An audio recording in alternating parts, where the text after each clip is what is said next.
जोहार दोस्तों, स्वागत है आप लोग का जीके ग्रुप डिस्कशन में। हम लोग झारखंड हिस्ट्री पढ़ रहे थे। झारखंड हिस्ट्री में हम लोग का एंशिएंट कंप्लीट हो चुका था। अभी हम लोग मिडिएवल कर रहे हैं। मिडिएवल में हम लोग क्या देख रहे थे? मिडिएवल में हम लोग जहांगीर देख रहे थे। जहांगीर काल में झारखंड। जहांगीर काल में हम लोग छोटा नागपुर खास का नागवंश कंप्लीट कर चुके थे। आज हम लोग पढ़ेंगे जहांगीर काल में पलामू का चेरो वंश। क्या पढ़ेंगे? पलामू का चेरो वंश। तो हम लोग क्या पढ़े थे छोटा नागपुर खास में? छोटा नागपुर खास में नागवंश राजा के बारे में हम लोग क्या पढ़े थे? तो हम लोग पढ़े थे दुर्जन शाह के बारे में। किसके बारे में पढ़े थे? दुर्जन शाह के बारे में। आप लोग बता सकते हैं दुर्जन शाह के बारे में? सबसे पहले दुर्जन शाह के बारे में बताइए कि उसको ग्वालियर का किला में कैद किया गया था। कितना साल के लिए किया गया था? 12 साल के लिए। कितना साल के लिए? 12 साल के लिए उसको कैद किया गया था। कब से कब तक उसको किया गया था कैद? 1615 से। ठीक है, 1615 से लेकर 1627 तक। कब तक? 1615 से 1627 तक। और 1627 ईस्वी में उसको क्या किया? वहां से रिहा कर दिया। क्यों किया गया था? तो हीरा को अच्छे तरीके से परखने के कारण उसको वहां से रिहा कर दिया गया और उसको शाह की उपाधि दी। क्या चीज की उपाधि दी? शाह की उपाधि दी। और उसने कितना कर देना स्वीकार किया मुगल को? 6000 रुपया सालाना। कितना? 6000 रुपया सालाना कर देना स्वीकार किया। कौन?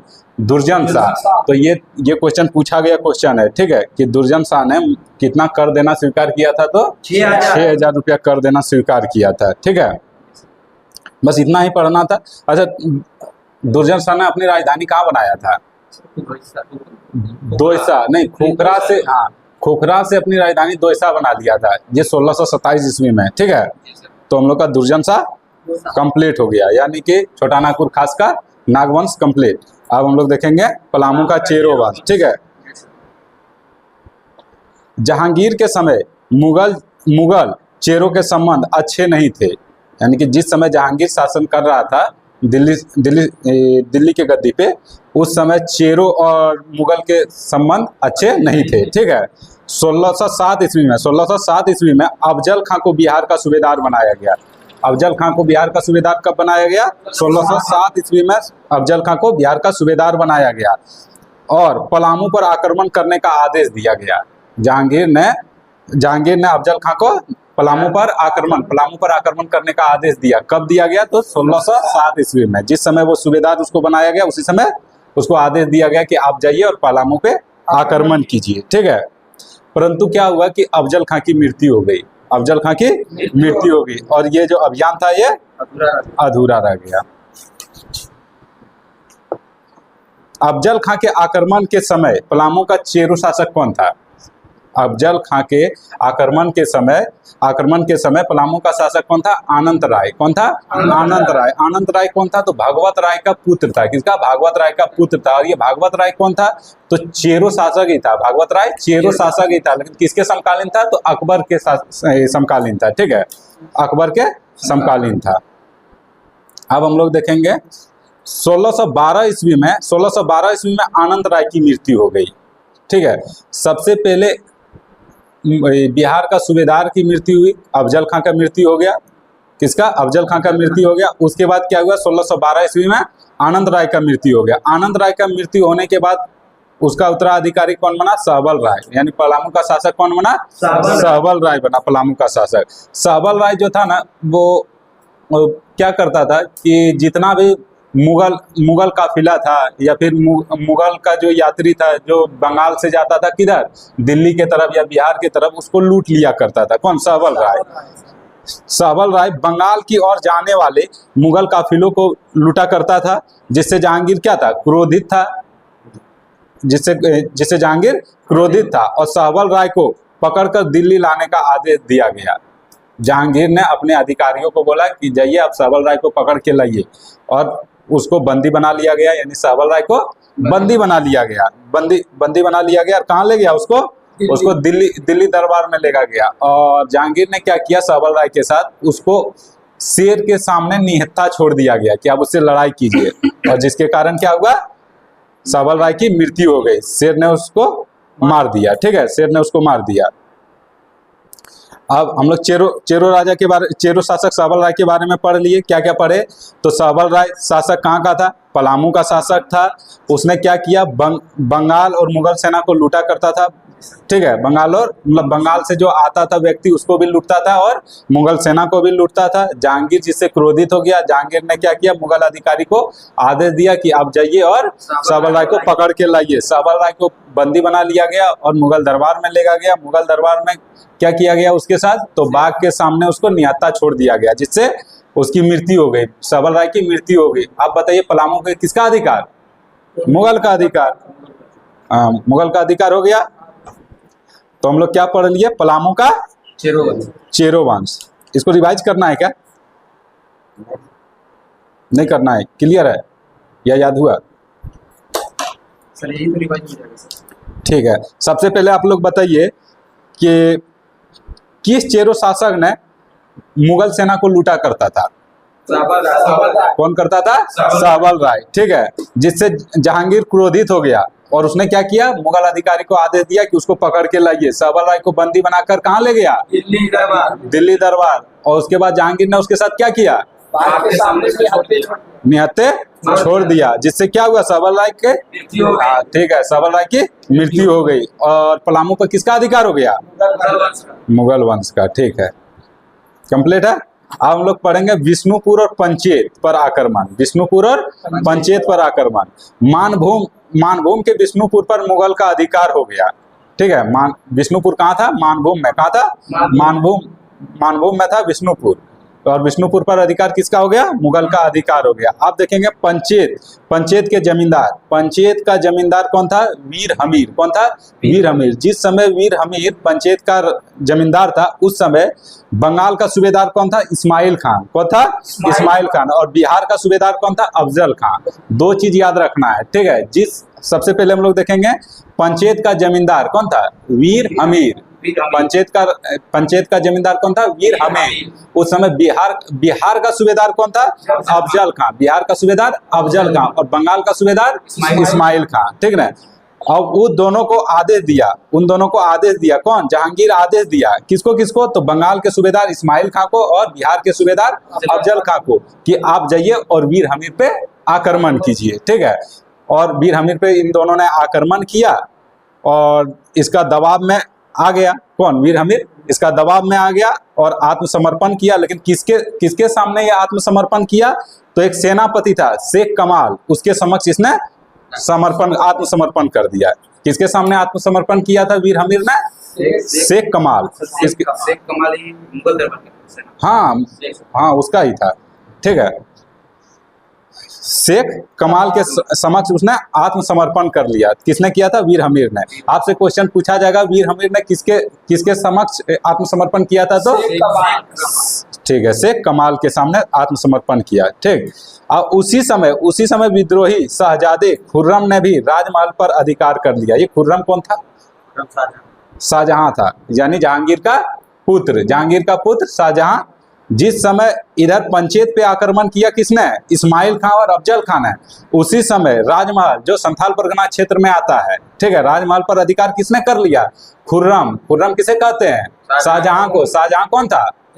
जहांगीर का पुत्र था, उसने राजमहल पर अधिकार कर लिया। ठीक है, अब हम लोग पढ़ेंगे शाहजहां कालीन झारखंड। क्या पढ़ेंगे? शाहजहां कालीन झारखंड। तो 1628 से लेकर 1658 तक जहांगीर के शाहजहां के शासनकाल कितना रहा? 1628 से लेकर 1658 तक। ठीक है, विभिन्न क्षेत्रीय राजवंशों के साथ शाहजहां का संबंध निम्न प्रकार रहा। मतलब अलग अलग राजवंशों के साथ शाहजहां का संबंध अलग अलग रहा। ठीक है, तो हम लोग सबसे पहले देखेंगे छोटा नागपुर खास का नागवंश। किसको देखेंगे? छोटा नागपुर खास का नागवंश के बारे में जानेंगे। ठीक है, तो नागवंशी शासक कौन था? दुर्जन शाह। कौन था? दुर्जन शाह। तो यहाँ से हम लोग को क्या क्या पता चला? जिस समय जहांगीर शासन कर रहा था उस समय भी दुर्जन शाह था। भले उसको बंदी बना लिया गया था, जब उसको छोड़ दिया गया 1627 ईस्वी में, उसके बाद जहांगीर की मृत्यु हो गई और दिल्ली का गद्दी पे कौन बैठा? शाहजहां।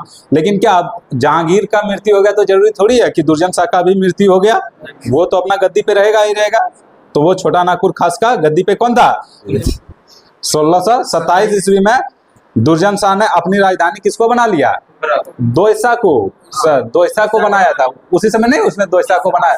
1627 ईस्वी में जब उसको छोड़ दिया गया वहां से, कहां से? ग्वालियर का किला से उसको छोड़ दिया गया, तब वो आया और खोखरा से अपनी राजधानी कहाँ बना लिया? दोयसा। क्यों बना लिया गया था? क्योंकि वो सुरक्षित था। दोयसा जो था उसके लिए सुरक्षित था, क्योंकि तीन तरफ किससे घिरा हुआ था? पहाड़ से। तीन तरफ पहाड़ से घिरा हुआ था और एक तरफ शंख नदी से। किस नदी से? शंख नदी से। तो बताइए शंख नदी कहाँ से निकलती है? गुमला जिला से निकलती है। तो आप लोग बताइए कि दोयसा कहाँ स्थित है? गुमला में स्थित है। ठीक है, दोयसा कहाँ स्थित है? गुमला में। ठीक है, इसने अपनी राजधानी परिवर्तन कर लिया था। क्यों किया था ये सब चीज बता दिया गया है। अब दोयसा में इसने क्या सुंदर भवनों का निर्माण कराया? किसने कराया होगा? दुर्जन शाह ने दोयसा में सुंदर भवनों का निर्माण करवाया। तो कौन सा? नवरत्नगढ़ राजप्रसाद का निर्माण करवाया। नवरत्नगढ़ राजप्रसाद का निर्माण दुर्जन शाह ने करवाया। तो आप बताइए कि झारखंड का हम्पी किसे कहा जाता है? नवरत्नगढ़ को। हाँ, झारखंड का हम्पी किसे कहा जाता है? नवरत्नगढ़ को। पूछा गया क्वेश्चन है, ठीक है, कि झारखंड का हम्पी किसे कहा जाता है? नवरत्नगढ़ राजप्रसाद को। और नवरत्नगढ़ राजप्रसाद का निर्माण किसने कराया था? दुर्जन शाह ने कराया था। ठीक है, दोयसा का स्थापत्य कला जो था ना, उस पे मुगल स्थापत्य कला का प्रभाव था। किसका? मुगल स्थापत्य कला का प्रभाव था। ऐसा क्यों? तो इसका सबसे बड़ा रीजन क्या था कि दुर्जन शाह को बंदी किसने बनाया था? जहांगीर ने। और कितने साल के लिए बनाया गया था? 12 साल। अब उसी के अंदर में, यानी कि 12 साल आप जिसके अंदर में रहिएगा, तो जरूर है कि उसके बारे में ही आप सोचिएगा। जो वहां पे हुआ उसी के बारे में। तो उसका स्थापत्य कला किसने सीखा? दुर्जन शाह ने वहां का स्थापत्य कला को सीखा और वही स्थापत्य कला कहाँ पे आ गया? दोयसा में आ गया। ठीक है, दुर्जन शाह ने मुगल की तरह झरोखा दर्शन की व्यवस्था की। दुर्जन शाह ने मुगल की तरह ही झरोखा दर्शन की व्यवस्था की। तो आप लोग बताइए झरोखा दर्शन का व्यवस्था सर्वप्रथम किसने किया था? किसने किया था? अकबर ने। झरोखा दर्शन क्या होता है? अच्छा, ये कैसे बताएं? कोई पिक्चर का नाम बताइए। दिनेश पता है कोई पिक्चर में सब बोला गया? जैसे कि संबोधित नहीं करता था, एक गेट से निकलकर सब नीचे बैठा हुआ है आके संबोधित करता था। हाँ, बालकोनी। ऐसा होता था। आप अगर हाँ, या फिर महेंद्र बाहुबली की मृत्यु के बाद एक बच्चा को उठा के नहीं बोलता महेंद्र बाहुबली, जो नीचे सब बैठा हुआ रहता है। हाँ, बस उसी तरह होता था। ठीक है, और दोयसा, छोटा नागपुर खास का जो दोयसा राजधानी था वो कितने साल तक लगभग रहा था? लगभग 100 साल तक। ठीक है, 100 साल तक छोटा नागपुर खास की राजधानी क्या रहा था? दोयसा रहा था। यानी नागवंशी की राजधानी क्या रहा था? दोयसा रहा था लगभग 100 साल तक। ठीक है, दुर्जन शाह के मरणोपरांत उसका शासक कौन बना? मतलब छोटा नागपुर खास का शासक कौन बना? रघुनाथ शाह। कौन बना? रघुनाथ शाह। दुर्जन शाह की मृत्यु के बाद कौन बना वहां का शासक? रघुनाथ शाह। रघुनाथ शाह के बाद बना था राम शाह। कौन बना था? राम शाह। तो अब हम लोग को 2 शासक के बारे में पढ़ना है। ठीक है, देखिए कब पढ़ते हैं। पहले अभी तो हम लोग रघुनाथ शाह के बारे में जानते हैं। रघुनाथ शाह के शासन काल के प्रारंभ में खानजादा ने नागवंशी राज पर आक्रमण किया। खानजादा कौन था? खानजादा किसे कहा जाता था? तो वही खुर्रम को। किसको? खुर्रम, यानी कि शाहजहां को। ठीक है, शाहजहां को ही कहा जाता था। यानी रघुनाथ शाह के शासनकाल के जो प्रारंभ था उसी समय शाहजहां ने नागवंशी राजा पे आक्रमण किया। ठीक है, और रघुनाथ शाह ने मामूली रकम के रूप में बादशाह शाहजहां को देकर कर देकर मंजूर, मतलब उसको मंजूर किया और संधि कर लिया। मतलब इसका मतलब क्या हुआ? मतलब एक मामूली सा रकम किसको दे दिया? शाहजहां को। इसका व्यवहार अच्छा था, ये लड़ाई करना पसंद नहीं करता था। शाहजहां ने भी सोचा कि चलो कुछ तो कर आ रहा है बिना लड़ाई किए, और लड़ाई करने से भी तो बहुत चीज का हानि होता है। इससे अच्छा सिर्फ पैसा ही आए वही चीज करते हैं। ठीक है, तो रघुनाथ शाह ने मामूली रकम दिया। किसको दिया? शाहजहां को। शाहजहां को, और उसके साथ संधि कर लिया। ठीक है, मुगल के साथ संधि कर लिया।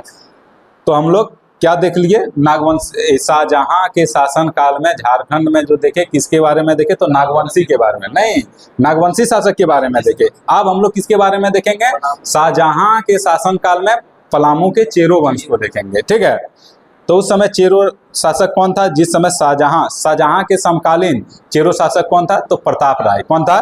प्रताप राय एक अत्यंत समृद्ध शासक था। ठीक है, यानी कि एक अच्छा शासक था प्रताप राय। प्रताप राय ने पलामू का किला का निर्माण कराया था। प्रताप राय ने पलामू के किले का निर्माण करवाया। तो कौन सा किला? पलामू में 2 किला है। पलामू में 2 किला है, एक पलामू का पुराना किला और एक पलामू का नया किला। तो पलामू का पुराना किला का निर्माण किसने कराया है? प्रताप राय ने। नहीं, ठीक है सर, पलामू का पुराना किला प्रताप राय ने, पलामू का पुराना किला का निर्माण प्रताप राय ने, और पलामू का नया किला का निर्माण मेदिनी राय ने। Very good. किसने कराया है? मेदिनी राय ने। पलामू का नया किला का निर्माण मेदिनी राय ने। प्रताप यानी प से स्टार्ट होता है, पुराना, वो भी पुराना है, या प्रथम भी याद रख सकते, प्रथम किला। ठीक है। अब 1632 ईस्वी में, कितना? 1632 ईस्वी में बिहार का सूबेदार कौन बना? अब्दुल्ला खान नियुक्त किया गया। किसको नियुक्त किया गया? अब्दुल्ला खान को। 1632 ईस्वी में बिहार का सूबेदार किसको नियुक्त किया गया? अब्दुल्ला खान को नियुक्त किया गया। और पलामू का क्षेत्र जागीर के रूप में मिला, यानी कि अब्दुल्ला खान को पलामू का क्षेत्र जागीर के रूप में मिला। किसको मिला? तो सूबेदार अब्दुल्ला खान को। और अब्दुल्ला खान ने क्या किया? तो पलामू पे कितना टैक्स लगा दिया? तो 1,36,000 सालाना। कितना टैक्स लगा दिया? 1,36,000 सालाना। तो अभी तक किसी के पास इतना, मतलब किसी से इतना टैक्स लिया जाता था? बहुत ज्यादा टैक्स लगा दिया। तो आपको लगता है कि प्रताप राय देगा? वो तो खुदे प्रताप है क्या नहीं? तो वो कर देना मना कर दिया, मतलब कर देना नहीं चाहता था और कर देना बंद कर दिया। इतना टैक्स दे सकता है? सीमित एक टैक्स भी देना चाहिए, तो सीमित देना चाहिए। बहुत ज्यादा उस पर टैक्स लगा दिया। ठीक है। तो हाँ,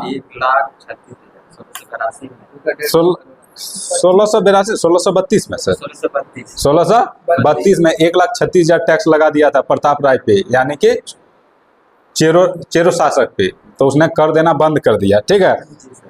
और अब्दुल्ला खां किसी युद्ध में व्यस्त था, जिसके कारण प्रताप राय पर कर का बोझ नहीं था, और उसको लड़ाई भी नहीं करना पड़ा, ऐसे बंद कर दिया। और अब्दुल्ला खां किसी दूसरे युद्ध में व्यस्त था। अब हम लोग पढ़ेंगे जबरदस्त खां के बारे में। जबरदस्त खां का आक्रमण पलामू पर। ये जबरदस्त खां कौन था? तो जबरदस्त खां जो था, ये था इतिकाद खां। एक इतिकाद खां था जो बिहार का सूबेदार था। बिहार का सूबेदार था इतिकाद खां। इतिकाद खां का ये अधिकारी था, यानी कि उसका सेना था। कौन? जबरदस्त खां। तो जबरदस्त खां ने आक्रमण किया था पलामू पे, उसके बारे में देखेंगे। ठीक है। जिस समय जबरदस्त खां पलामू पे आक्रमण किया था, उस समय पलामू का शासक कौन था? प्रताप राय ही था। कौन था? प्रताप राय। प्रताप राय ने प्रस्तावित रकम कितना? 80,000 रुपये सालाना देना इनकार कर दिया। जब वो 1,36,000 नहीं दे रहा था, उसके बाद कोई समय ऐसा आया होगा जिस समय कि एक प्रस्तावित रकम रखा गया कि नहीं, आपको सालाना कर 1,36,000 नहीं देना है। कितना देना है? 80,000 रुपया सालाना देना है। लेकिन उसको भी देना इनकार कर दिया प्रताप राय ने। 80,000 भी देना सालाना इनकार कर दिया। अब बिहार का सूबेदार कौन बना? इतिकाद खां। कौन बना? इतिकाद खां। कब बना? तो 1643 ईस्वी में।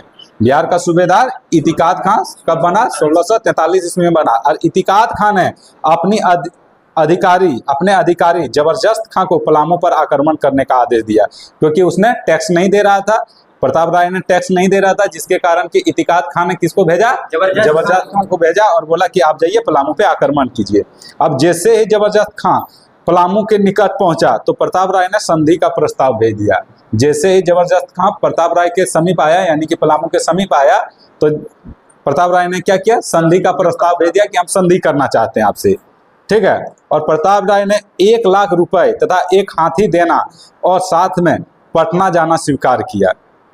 संधि में क्या क्या प्रस्ताव रखा? तो 1 लाख रुपया देना स्वीकार कर लिया, 1 हाथी भी देना स्वीकार कर लिया कि और चलिए आपके साथ हम पटना जाएंगे। तो किससे मिलने?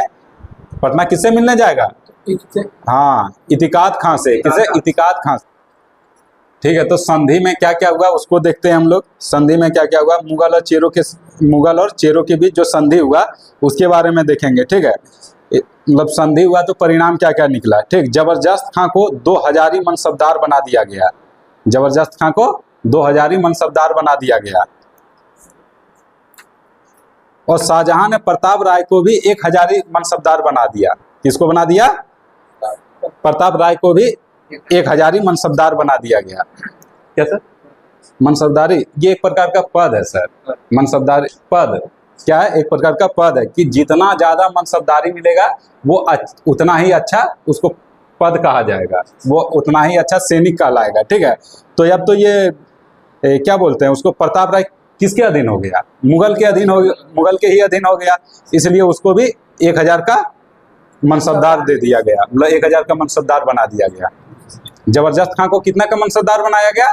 2000 का, और जबकि प्रताप राय को 1000 ही मनसबदार बना दिया गया। ठीक है, और चेरो शासक पर सालाना कर 1 लाख रुपया तय हुआ। कितना हुआ? 1 लाख रुपया। आप समझ रहे हैं सर, सबसे पहले कितना था? 1,36,000, 1632 में ही, 1632 में ही कब कितना था उसका? 1,36,000। और आप देखिए कि 1650 आ रहा है, कितना अभी इसका तय हुआ? 1 लाख। ये किसके कारण हुआ? विद्रोह के कारण ही हुआ ना, कि अगर वो विद्रोह नहीं करता तो क्या लगता है अभी और बढ़ाते जाता है इस पे। तो हम लोग चेरो शासक को पढ़ लिए, शाहजहां के शासनकाल में चेरो शासक पढ़ लिए। अब हम लोग क्या पढ़ेंगे? सिंहभूम का सिंह वंश। किसके बारे में पढ़ेंगे? सिंहभूम का सिंह वंश। ये मुगल को सालाना कर देते थे, इस कारण मुगलों के साथ इसका निकट के संबंध थे, यानी कि ये सालाना कर देते थे, जिसके कारण कि इसका संबंध मुगल के साथ निकटतम था, यानी कि ज्यादा झगड़ा लड़ाई नहीं हुआ, क्योंकि सालाना कर देता ही था। ठीक है, अब हम लोग देखेंगे औरंगजेब कालीन झारखंड। क्या देखेंगे? औरंगजेब कालीन झारखंड। सर टाइम कितना हुआ? अच्छा अभी टाइम है ना। औरंगजेब कालीन झारखंड को देखेंगे तो औरंगजेब कब बना, शासक कब बना? तो 1658 में। कब बना? 1658 में। और औरंगजेब की मृत्यु कब हुआ? 1707 में। कब हुआ? 1707 में। तो हम लोग देखेंगे 1658 से 1707 तक। ठीक है, औरंगजेब का नागवंश तथा चेरो वंश के निकट संबंध थे। औरंगजेब का किसके किसके साथ निकट संबंध था? तो नागवंश के साथ और चेरो वंश के साथ उसका निकट संबंध था। ठीक है, और अन्य क्षेत्रीय राजवंशों के साथ औरंगजेब का कोई विशेष प्रभाव नहीं पड़ा। औरंगजेब जो था ना, अपना मतलब दिल्ली पे ही ज्यादा ध्यान देता था वो। ठीक है, उधर का क्षेत्र पे ज्यादा ध्यान देता था, ये लड़ाई झगड़ा, इधर का लड़ाई झगड़ा पे वो ज्यादा ध्यान नहीं दिया। तो झारखंड में कहाँ पे उसका संबंध अच्छा था? तो चेरो और नागवंश के साथ, और अन्य जो क्षेत्रीय राजवंश है उससे उसका कोई लेना देना नहीं रहा। ठीक है, तो हम लोग क्या क्या पढ़ेंगे? सबसे ज्यादा क्या पढ़ेंगे? तो छोटा नागपुर का नागवंश पढ़ेंगे और पलामू का चेरो वंश पढ़ेंगे, यही दोनों को पढ़ेंगे। तो अब हम लोग देखेंगे नागवंशी राजा। जिस समय औरंगजेब शासन कर रहा था उस समय नागवंशी राजा कौन था? तो रघुनाथ शाह। कौन था? रघुनाथ शाह। और कौन था? राम शाह। रघुनाथ शाह का जो शासनकाल था कितना? तो 1640 से 1690। रघुनाथ शाह का शासनकाल कितना तक चला? 1640 से 1690 तक। और वहीं राम शाह का जो चला था 1690 से लेकर 1715 तक चला था। कितना तक? 1700। तो देखिए दोनों आता है ना उसी बीच में, औरंगजेब के शासनकाल में।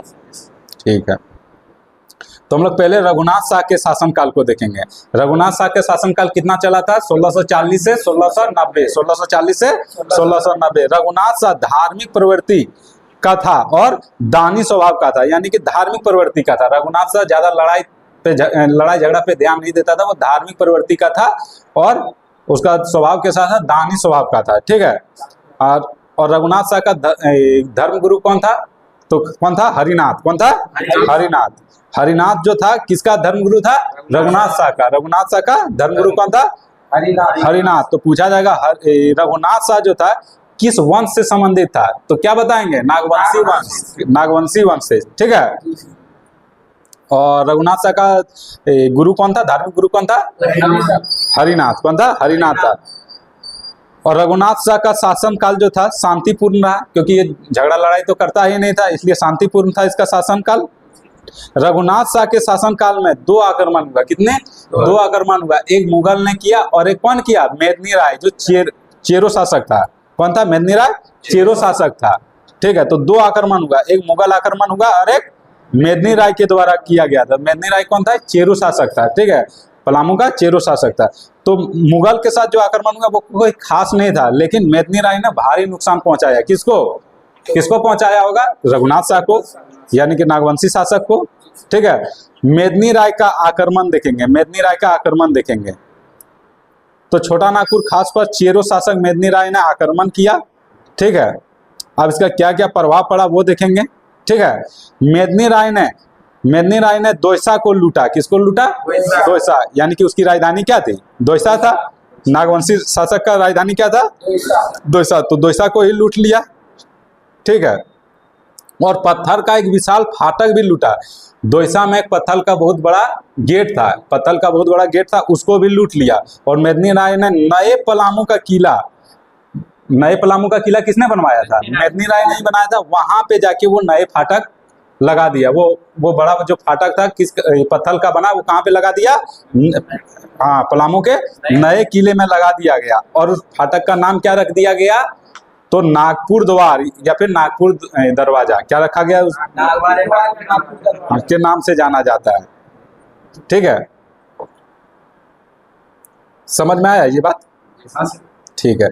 अब रघुनाथ शाह ने इस आक्रमण के बाद क्या किया? जब इस पे आक्रमण किया, इसको लूट लिया गया, उसके बाद रघुनाथ शाह ने क्या किया? कुछ नहीं, ये तो अपना धार्मिक प्रवृत्ति का था, इसने मंदिर निर्माण करवाना स्टार्ट किया। क्या? मंदिर निर्माण करवाना स्टार्ट किया। और रांची में इसने 2 मंदिर बनवाया। ठीक है, कौन कौन सा मंदिर? तो मदन मोहन मंदिर और राम सीता मंदिर। कौन कौन सा मंदिर? मदन मोहन मंदिर और राम सीता मंदिर। तो मदन मोहन मंदिर भी रांची में है। और ज्यादा पूछा जाए तो किस जगह पे? तो बोडिया। कहाँ पे? बोडिया में, रांची के बोडिया में, रांची के बोडिया में मदन मोहन मंदिर का निर्माण कराया गया। ठीक है। और राम सीता मंदिर कहाँ किया गया? तो रांची के चुटिया में। चुटिया रांची के रेलवे स्टेशन के पास ही है चुटिया। ठीक है, वहीं पे राम सीता मंदिर का निर्माण करवाया। तो 2 मंदिर का निर्माण करवाया। कौन कौन सा? रघुनाथ शाह ने 2 मंदिर का निर्माण करवाया, मदन मोहन मंदिर और राम सीता मंदिर। राम सीता मंदिर, ठीक है, दोनों का दोनों रांची में। ठीक है सर। आप देखेंगे रघुनाथ शाह के बाद कौन आया? शासक कौन बना? राम शाह। तो राम शाह का शासनकाल कितना तक चला? 1690 से लेकर 1715 तक। ठीक है। राम शाह और औरंगजेब के साथ संबंध जो था सौहार्दपूर्ण था, मतलब अच्छा संबंध था। दोनों के बीच में संबंध जो था अच्छा संबंध था। 1692 ईस्वी में राम शाह ने 9705 रुपये मालगुजारी दिया। मतलब कितना मालगुजारी दिया? 1692 ईस्वी में कितना मालगुजारी दिया? 9705 रुपया। मुगल को कितना मालगुजारी दिया? 9705 रुपया। ठीक है, ये क्वेश्चन पूछा जा सकता है।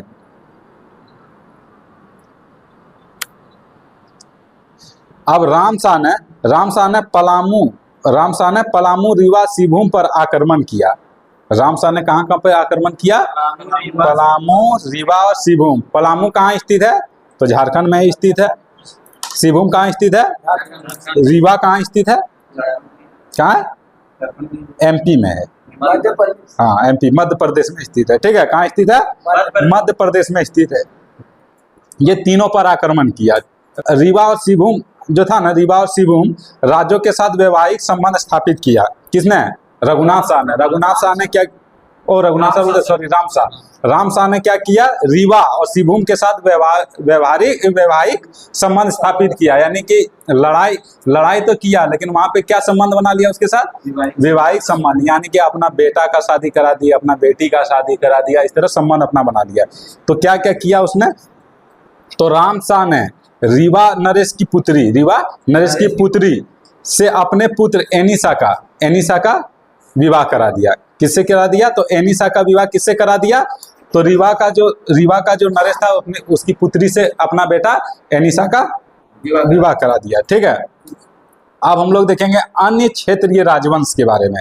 किसके बारे में देखेंगे? अन्य क्षेत्रीय राजवंश के बारे में, कि औरंगजेब का क्या संबंध था उसके साथ। ठीक है, क्योंकि हम लोग 2 ही इंपॉर्टेंट था इसमें। कौन कौन सा था? तो एक छोटा नागपुर का नागवंश के साथ उसका संबंध था, और एक पलामू के चेरो वंश के बारे में। और इधर तो उसने कुछ किया नहीं था, इसलिए कुछ नहीं किया था, तो कुछ देखेंगे इसमें। ठीक है, यानी कि औरंगजेब के समकालीन पोरहाट का नरेश महिपाल था। पोरहाट का नरेश कौन था? महिपाल। पूछा जाएगा कि पोरहाट का नरेश महिपाल किस मुगल वंश का समकालीन था? तो औरंगजेब के समकालीन महिपाल था। महिपाल सिंह जो था कहाँ का शासक था? तो पोरहाट का था। ठीक है, ये एक हो गया। आप देखेंगे हजारीबाग में जो है ना 5 प्रमुख राज्य थे। हजारीबाग में कितने प्रमुख राज्य थे? 5 प्रमुख राज्य थे, जिसमें से कौन कौन आता है? कुंडा आता है, रामगढ़ आता है। कुंडा, रामगढ़, केदी, छे और खरगडिया। कौन कौन आ गया? कुंडा, रामगढ़, 6 खरगडिया। ठीक। अरे देखिए, कुंडा, रामगढ़, केदी, 6 और खड़गदिया। ठीक है। कुंडा की स्थापना किसने किया था? तो औरंगजेब के पदाधिकारी ही थे राम सिंह। कौन थे? राम सिंह। तो उसने किया था। कुंडा की स्थापना किसने किया था? राम सिंह। और याद रखिएगा, पूछा जाएगा कुंडा कहाँ पे स्थित है, तो हजारीबाग में। कुंडा हजारीबाग में। अब अगला देखेंगे, औरंगजेब के शासनकाल में रामगढ़ के राजा, औरंगजेब के शासनकाल में रामगढ़ के राजा कौन थे? तो रामगढ़ के राजा थे दलेल सिंह। कौन थे? दलेल सिंह। औरंगजेब के शासनकाल में रामगढ़ का राजा कौन था? दलेल सिंह। और दलेल सिंह ने ही अपनी राजधानी किसको बनाया था? दलेल सिंह ने रामगढ़ को अपनी राजधानी बनाया था। किसको बनाया था? रामगढ़ को। इचाक को किसने बनाया था राजधानी, बता सकते हैं? इचाक को तेज। तेज बोले थे ना, इचाक मतलब तेजी होता है, तो किसने बनाया था? तेज सिंह। ठीक है। और उसके बाद बादम को किसने बनाया था? हेमंत। हेमंत जो आया था बाद में, हेमंत बाद में आया था, या था ना, इस तरह का बताए थे। ठीक है। उसके बाद एक पद्मा भी था, बता सकते हैं? हाँ, नहीं सर, पद्मा को बनाया था एक, क्या नाम था पद्मा का? ब्रह्मदेव। किसने बनाया था पद्मा को? ब्रह्मदेव ने। चलिए, तो ये हो गया। अब बताइए, रामगढ़ को अपनी राजधानी किसने बनाया था? दलेल सिंह ने। किसने बनाया था? दलेल सिंह ने रामगढ़ को अपनी राजधानी बनाया था। 6 राज्य, जो 6 राज्य था वो 5 भागों में बचा हुआ था। कितने भागों में बटा हुआ था? 5 राज्यों में बटा हुआ था, जो कि हजारीबाग के अंतर्गत आता था। ठीक है। तो वो 5 भाग कौन कौन था? रामपुर था, उसके बाद जागोडी, रामपुर, जागोडी और परवरिया और इटखोरी और पित्ती। क्या क्या हुआ? रामपुर, जागोडी, रामपुर, जागोडी, परवरिया, परवरिया, इटखोरी और पित्ती। 5 भागों में 6 बटा हुआ था। 6 राज्य कितने भागों में? 5 भागों में बटा हुआ था, जो उतना इंपॉर्टेंट नहीं है। ठीक है। अब देखेंगे धनबाद। किसको देखेंगे? धनबाद के बारे में। ये सब ज्यादा इंपॉर्टेंट नहीं है, फिर भी हल्का फुल्का देख ले रहे हैं। धनबाद में ही आता है पंचायत राज। पंचायत राज नियमित रूप से कर देता था। पंचायत जो था वो नियमित रूप से मुगल को कर देता था, फिर भी मुगल ने के दबाव में से पंचायत राजा ने राजप्रसाद को खाली कर दिया। यानी मुगल के दबाव से जो राजप्रसाद, जहाँ पे राजा सब रहता था, उसको खाली कर दिया। पंचायत से अपना जो राजप्रसाद था उसको खाली कर दिया और अपनी राजधानी दूसरी जगह बना लिया पंचायतों ने। ठीक है। अब संथाल परगना के बारे में देखेंगे हम लोग। ठीक है। धनबाद कंप्लीट हो गया। अब संथाल परगना। बंगाल की राजधानी राजमहल से ढाका चला गया। पहले क्या था? बंगाल की राजधानी क्या था? राजमहल था। बंगाल, उड़ीसा और बिहार का राजधानी क्या बनाया गया था? राजमहल को बनाया गया था। किसने बनाया था सर, बता सकते हैं? हम लोग पिछले क्लास में हम लोग पहले पढ़े थे ना इसको मान सिंह ने बनाया था। किसने बनाया था? मान सिंह ने बनाया था। ठीक है। और मान सिंह कौन था? हाँ, किसका सेनापति? अकबर का सेनापति था। उसने राजमहल को राजधानी बनाया था। लेकिन अब परिणाम क्या निकला औरंगजेब के शासनकाल में? तो बंगाल की राजधानी जो राजमहल थी उसको हटा के कहाँ कर दिया गया? ढाका कर दिया गया। ठीक है। राजमहल के बारे में यही पढ़ना था। अब जैसे ही राजमहल की राजधानी राजमहल से राजधानी हटा के कहाँ कर दिया गया? ढाका कर दिया गया। तो राजमहल पे जो था उस तरह का तो अब प्रभाव नहीं रहेगा। तो अब क्या हुआ? राजमहल पे आक्रमण होने लगा। तो कौन कौन करने लगा? बंगाल भी करने लगा, उड़ीसा भी करने लगा राजमहल पे आक्रमण, और राजमहल को लूटने का स्टार्ट कर दिया। राजमहल को लूटने का स्टार्ट कर दिया। तो बंगाल का जो शासक था उस समय कौन था? घटाल चंद्रकना। कौन था? घटाल चंद्रकना ने आक्रमण किया राजमहल पर आक्रमण किया और राजमहल को लूटा। उसके बाद उड़ीसा का रहीम खान। कौन था? उड़ीसा का रहीम खान, जो अफगान शासक था रहीम खान, उसने भी राजमहल को लूटा, जो उड़ीसा का शासक था। तो बंगाल का कौन शासक था? जो चंद्रकना, घटाल चंद्रकना, उसने राजमहल को लूटा। उसके बाद उड़ीसा का कौन था? तो रहीम खान। उड़ीसा का रहीम खान ने भी बंगाल को नहीं, राजमहल को लूटा और उसको कब्जा कर लिया। तो राजमहल को कब्जा से मुक्त किसने किया? तो वो कौन था? मुगल अधिकारी था जबरदस्त खान। कौन था? जबरदस्त खान ने राजमहल को मुक्त किया। किससे मुक्त किया? रहीम खान से। रहीम खान से मुक्त किया? रहीम खां से राजमहल को मुक्त किसने किया था? जबरदस्त खान। किसने किया था? जबरदस्त खान ने मुक्त किया था। ठीक है, तो आज का क्लास यहीं तक रखते हैं।